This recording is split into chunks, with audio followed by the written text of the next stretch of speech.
Hello student, आज हम पढ़ेंगे रविन्द्रनाथ टैगोर के बारे में कुछ विशेष बातें।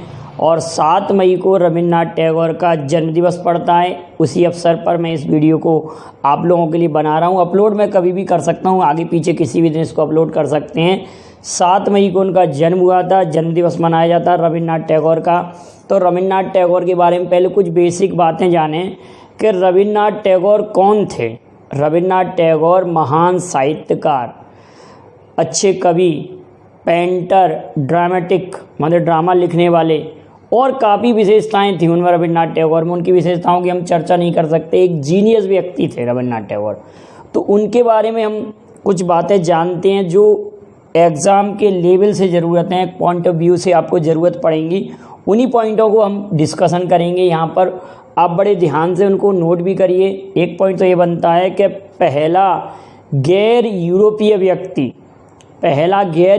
व्यक्ति या पहला एशियाई व्यक्ति जिसको नोबेल पुरस्कार मिला तो कौन थे? रविन्द्रनाथ टैगोर। रविन्द्रनाथ टैगोर को 1913 में साहित्य के क्षेत्र का, लिटरेचर का नोबेल पुरस्कार मिला था और इनकी रचना गीतांजलि के लिए। 1915 में इनको नाइटहुड की उपाधि दी गई जॉर्ज पंचम द्वारा, जो कि उन्होंने 1919 में लौटा दी थी जलियांवाला बाग हत्याकांड के कारण। ये भी ध्यान रखना। इन्होंने 2 देशों के राष्ट्रगान लिखे हैं, भारत और बांग्लादेश।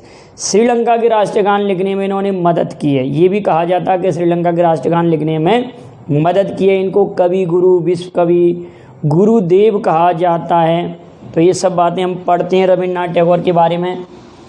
तो रविन्द्रनाथ टैगोर का जन्म 7 मई 1861 को रविन्द्रनाथ टैगोर का जन्म हुआ और 12 जनवरी 1863 को स्वामी विवेकानंद का जन्म हुआ था। तो रविन्द्रनाथ टैगोर का जन्म 7 मई 1861 जोड़ा साको नामक भवन या हवेली में हुआ था, जो कि कलकत्ता में। और कहाँ पर है कलकत्ता? किस राज्य की राजधानी है इस समय? आप ये तो कमेंट कर सकते हैं। कलकत्ता किस राज्य की राजधानी है और किस नदी के तट पर बसा हुआ कलकत्ता? और कलकत्ता एक बंदरगाह भी है। कलकत्ता में डायमंड हार्बर भी है। कलकत्ता में पहली मेट्रो सेवा भी प्रारंभ हुई थी। और कांग्रेस के आज़ादी से पहले बहुत सारे अधिवेशन, जितने अधिवेशन हुए, सर्वाधिक अधिवेशन वो कहाँ हुए? कलकत्ता में हुए। और कलकत्ता में ही इंडियन नेशनल कांग्रेस के अधिवेशन में पहली बार राष्ट्रगान और राष्ट्रगीत दोनों ही गाए गए कलकत्ता अधिवेशन में। और कलकत्ता अधिवेशन में ही 1906 में आपने सुना होगा, 1906 में पहली बार स्वराज्य शब्द दादा भाई नौरोजी ने कांग्रेस के मंच से दिया था। तो इतनी बातें हमने कलकत्ता में की, तो आप नहीं भूलेंगे। इनका जन्म कलकत्ता में हुआ था। पिता का नाम देवेंद्रनाथ टैगोर, आपने सुना भी होगा, समाज सुधारक देवेंद्रनाथ टैगोर, जिनकी संबंध तत्बोधिनी सभा से है। बाद में ये तत्बोधिनी सभा का विलय हो गया था ब्रह्म समाज में। तत्बोधिनी सभा का विलय किस में हो गया था? ब्रह्म समाज में। तो देवेंद्रनाथ टैगोर का संबंध ब्रह्म समाज से भी है, तत्बोधिनी सभा से भी है। और इनके पिता हैं रविन्द्रनाथ टैगोर के। इनकी माँ का नाम है शारदा देवी, पत्नी मृणालिनी। और इन्हीं पर एक पुस्तक भी लिखी है, भवतारिणी देवी इनको कहते हैं। लेकिन रविन्द्रनाथ टैगोर इनको मृणालिनी देवी कहते थे। शादी के बाद इनका नाम मृणालिनी देवी पड़ा। 1883 में इनकी शादी हुई थी। और ये पिता के कहने से रविन्द्रनाथ टैगोर लॉ की तैयारी करने के लिए लंदन गए। लेकिन इनकी साहित्य में ज़्यादा रुचि थी और 16 वर्ष की आयु में इन्होंने एक नाटक लिखा, एक कविता संग्रह लिखा। बाद में 20 वर्ष की आयु से ये काफ़ी ज़्यादा फेमस हो गए। देखिए, बचपन में ही प्रतिभा दिखाई दे जाती है। अब बात करते हैं कि इनके भाई बहन द्विजेंद्रनाथ, ज्योतिरिंद्र और सत्येंद्रनाथ, और बहन थी स्वर्णा कुमारी। लेकिन आप सत्येंद्रनाथ टैगोर का नाम तो सुना होगा। भारत के पहले आईसीएस सत्येंद्रनाथ टैगोर थे। प्रथम आईसीएस कौन थे? सत्येंद्रनाथ टैगोर भारत के पहले आईसीएस, इंडियन सिविल सर्विस पास करने वाले सत्येंद्रनाथ टैगोर। अब बता दिए इनके उपनाम। इनको कवि गुरु, विश्व कवि और गुरुदेव के नाम से जानते हैं। आप लोगों ने एक गुरुजी नाम सुना होगा, गुरुजी, तो गुरुजी नाम से जाना जाता है एम.एस. गोलवलकर को।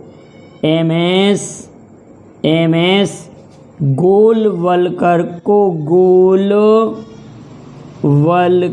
को माधवराव सदाशिवराव गोलवलकर, जो कि आरएसएस के सरसंघ चालक थे। आरएसएस की स्थापना तो 1925 में हुई थी और केशव बलिराम हेडगेवार ने स्थापना की थी आरएसएस की, लेकिन ये बाद में चल के सरसंघ चालक बनते हैं एम.एस. गोलवलकर, जिनको गुरुजी कहते हैं। जबकि कवि गुरु, विश्व कवि और गुरुदेव नाम से रविन्द्रनाथ टैगोर को जानते हैं। एक आप लोगों ने और नाम सुना होगा, विद्रोही कवि काजी नजरुल इस्लाम को विद्रोही कवि के नाम से जानते हैं, जिनकी पुस्तक है अग्निवीणा।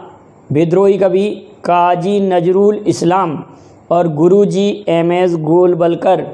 यहाँ पर बात आ रही है कवि गुरु, विश्व कवि और गुरुदेव नाम से रविन्द्रनाथ टैगोर को जानते हैं।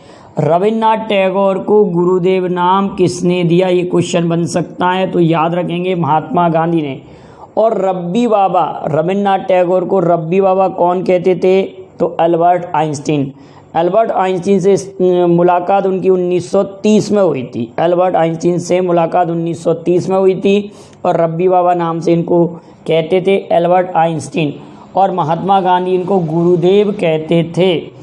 इनकी प्रमुख रचनाओं में दो देशों के गान, एक बांग्लादेश का आमार सोनार बांग्ला, बांग्लादेश का आमार सोनार बांग्ला, और एक भारत का जनगणमन। जनगणमन के बारे में आप जानते हैं, कांग्रेस के कलकत्ता अधिवेशन में पहली बार 27 दिसंबर 1911 को ये गाया गया था। 27 दिसंबर 1911 को गाया गया था। लेकिन रविन्द्रनाथ टैगोर के बारे में एक बात और याद रखना कि वंदे मातरम को जब पहली बार वंदे मातरम 1896 में कलकत्ता अधिवेशन में वंदे मातरम गाया गया था, तो रविन्द्रनाथ टैगोर ने इसको स्वरबद्ध किया था। रविन्द्रनाथ टैगोर बहुत अच्छे गायक भी थे। लगभग 2000 के करीब उन्होंने गाने भी गाए और लिखे हैं। आप ध्यान रखना, गाने लिखे भी हैं और गाए भी हैं। 2000 के करीब सॉन्ग लिखे रविन्द्रनाथ टैगोर ने। और रविन्द्रनाथ टैगोर ने जनगणमन वंदे मातरम को भी स्वरबद्ध किया 1896 में, जब कलकत्ता अधिवेशन में गाया गया। ये क्वेश्चन पूछा गया है, ये क्वेश्चन परीक्षा में आया है कि जब रविन्द्रनाथ टैगोर, जब पहली बार वंदे मातरम गाया गया तो उसको स्वरबद्ध किसने किया था, तो रविन्द्रनाथ टैगोर ने 1896 में कलकत्ता अधिवेशन में। 1913 की बात जब आती है, 1913 में गीतांजलि रचना के लिए इन्हें नोबेल पुरस्कार दिया जाता है। पहले गैर यूरोपियन और प्रथम एशियाई व्यक्ति थे रविन्द्रनाथ टैगोर, इनको नोबेल पुरस्कार मिला। और पहले भारतीय भी हैं साहित्य के क्षेत्र में, लिटरेचर के क्षेत्र में पहला नोबेल पुरस्कार। इनकी प्रमुख रचनाएं गौरा, द गार्डनर, क्षुधित पाषाण, पोस्ट ऑफिस, काबुलीवाला, गीतांजलि। क्षुधित पाषाण को इंग्लिश में हम हंग्री स्टोन्स कहते हैं। इनकी प्रमुख रचनाएं, इन रचनाओं के बारे में भी आप याद रखना, क्योंकि मेरे कंपटीशन में आई थी कि काबुलीवाला के रचनाकार कौन हैं। काबुलीवाला के रचनाकार कौन हैं, तो आप कहेंगे रविन्द्रनाथ टैगोर। 1915 में इनको नाइटहुड की उपाधि जॉर्ज पंचम ने दी थी। जॉर्ज पंचम ने दी थी नाइटहुड की उपाधि। 1919 में जब जलियांवाला बाग हत्याकांड हुआ था, तो उसी के विरोध में इन्होंने नाइटहुड, जिसको सर की उपाधि कहते हैं, उसको रिटर्न कर दिया, लौटा दिया, उस उपाधि को वापस कर दिया। और इन्होंने शांति निकेतन की भी स्थापना की है और विश्व भारती नामक विश्वविद्यालय की स्थापना की है। तो आप कन्फ्यूजन ना हो, भारत भारती मैथिली शरण गुप्त की एक रचना है, और भारत दुर्दशा भारतेंदु हरिश्चंद्र की रचनाएं, भारत दुर्दशा भारतेंदु हरिश्चंद्र की रचनाएं। और विश्व भारती एक विश्वविद्यालय है जो कि रविन्द्रनाथ टैगोर द्वारा स्थापित किया गया। 16 अक्टूबर 1905 में जब बंगाल विभाजन के विरोध में बंग आंदोलन चल रहा था, तो उसमें रक्षाबंधन जो दिवस मनाया गया था, एक दूसरे के हाथों में जो राखी बांधी थी, उस रक्षाबंधन दिवस में भी इन्होंने महत्वपूर्ण भूमिका निभाई थी। इत्तेफाक की बात है कि 7 अगस्त 1941 को जब इनकी मृत्यु हुई थी, तो उस दिन रक्षाबंधन त्यौहार था, और इस दिन उन्होंने बंग भंग के विरोध में, बंगाल विभाजन के विरोध में रक्षाबंधन दिवस ये नहीं है कि रक्षाबंधन दिवस जो इन्होंने ही मनाने की शुरुआत की हो, मतलब एक दूसरे के हाथों में रक्षा सूत्र बांधना, ये एक प्रतीक के रूप में हम एक दूसरे की रक्षा करेंगे, उस रूप में रक्षाबंधन दिवस बंग के विरोध में इन्होंने स्टार्ट करवाया था, इन्हीं का योगदान था। और इसी समय उन्होंने आमार सोनार बांग्ला लिखा था।